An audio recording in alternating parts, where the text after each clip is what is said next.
The organization and practice of local youth work needs to be adapted to local conditions and resources, as well as the needs of the young people concerned.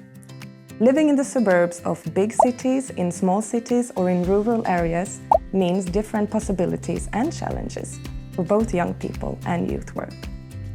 This in turn will lead to big differences in both organization and the forms of the youth work provided. Nevertheless, there are a number of key issues that need to be considered regardless of local conditions and resources.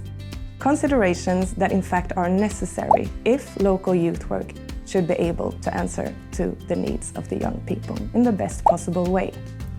This section handles both organization and practice, since they are both closely connected and entwined.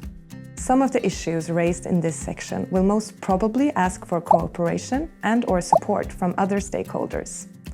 These might be, for example, providers of youth worker education or various institutions and networks on national or European level.